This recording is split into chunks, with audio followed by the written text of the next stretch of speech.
Hello, today I'm going to show you a strategy that I've been thinking about for a while, and that is using the Sentry Paragon as your main DPS in Chimps mode. So for this, it's going to be a pretty simple strategy.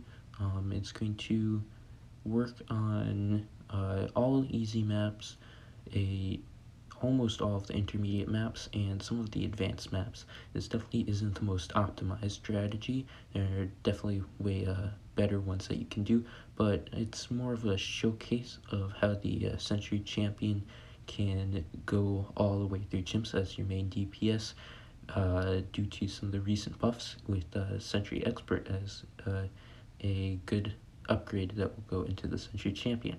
So I'm just going to do a Dart NG start, because you now can do that, which is pretty cool. And then I'll get a sniper just to clean up and stuff, and usually this will go into Gwen.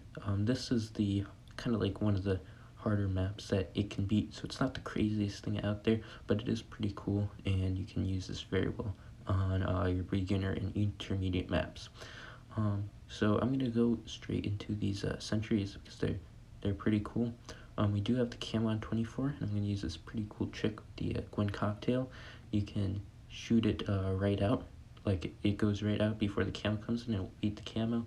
If you're having trouble doing this, you could upgrade the sniper to 010. It's pretty cheap and it doesn't really do much, but I'm going to be getting pin on these sentries, so they can help out a lot with the Bloons in the early game, and they're going to do pretty good work.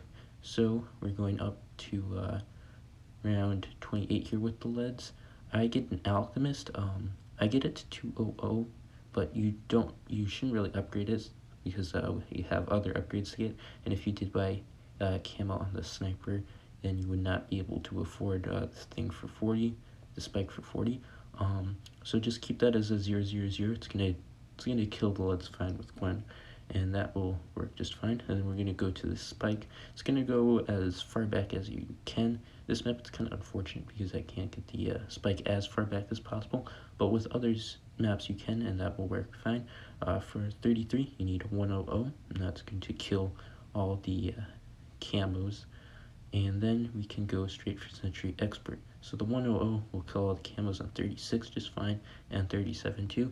And then after this, we are going to work on getting it to spiked balls and alch buff. And if you have money left over, you can get a cross path on the spiked balls too. But this with a Gwen's cocktail should beat round 40 just fine. Obviously, the easier the map, the better it will work. So that's going up to 40. On some of these maps, it might get a little close, but on an easier map, it would just be fine. So then I'm going to get some stuff for mid-game, and we can save up right for Sentry Expert. So I'm going to cross path this spiked balls that will beat 42. Now I'm going to work on the villages. I'm going to do discounts, so I'm going to get a 022, another, not an 022, an 002, another 002, and then I'll get after that I'll get the cross path for camo, and then a cross path for drums, so we get cheap upgrades and stuff like that. Also, something to note about this is that where you place towers, it's going to block where sentries spawn, so you don't want to put a lot of towers near your track, which is something that I usually advise against. But I'm going to put these villages kind of out to the side, because we want the sentries spawning near the track. So you might have to get out of that habit, but I'm going to keep a little pocket of track space open right there, right in front of Gwen, so we can get sentries spawning in optimal placements.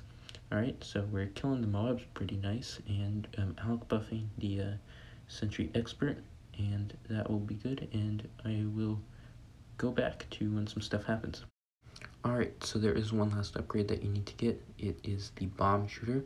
I don't want to put alch buff priority on this, so I'm going to put it a little bit away, but get this under the village. 204, it's going to clear up the ceramics on round 63 just fine, which is very nice, and we'll also do some damage to mobs. There is one important thing to note, that on round 64, you are going to have to use your firestorm a bit early when all the mobs come on screen. I use mine late, and I'm not supposed to do that, but if you use it a bit early, you'll get the damage over time, and you won't have such a mess for your spike factory you have to clean up with.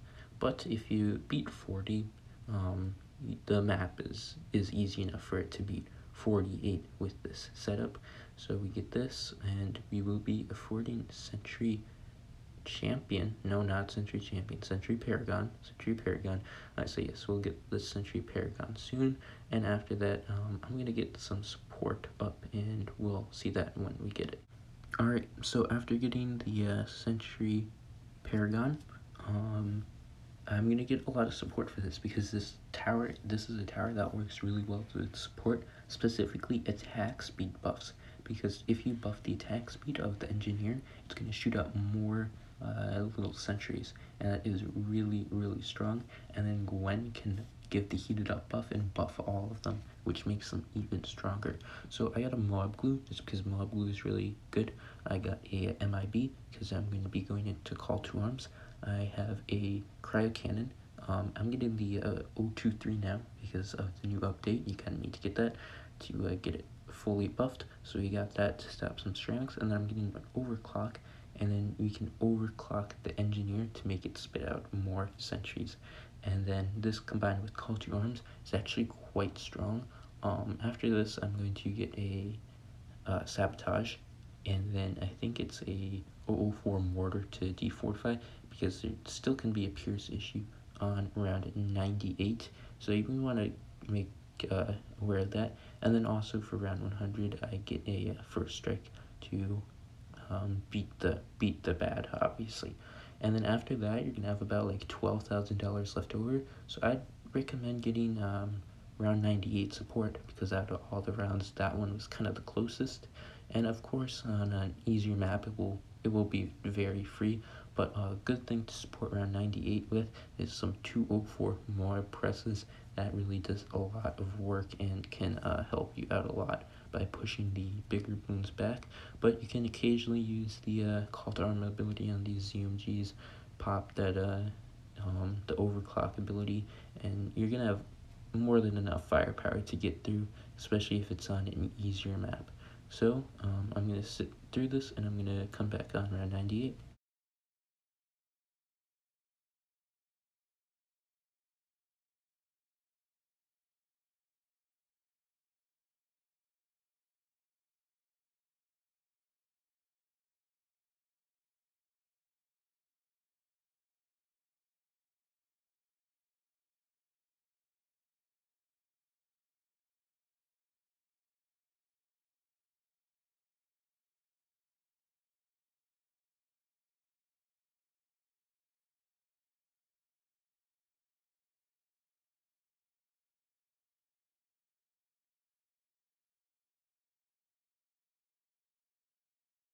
Alright, so as long as you were using your Sabo ability on the DDTs, you should be fine. We'll get the 004 mortar, defortifying these guys. We're using the call to arms ability.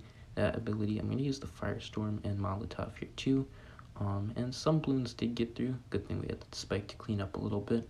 But you can definitely spend that extra cash on some MOBA presses to keep those back. And I'm going to first strike time this, so we can wait.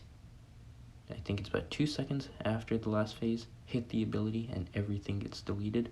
I am going to remake a video on how to do that perfectly, so you might see that in the description. But that's that, and goodbye.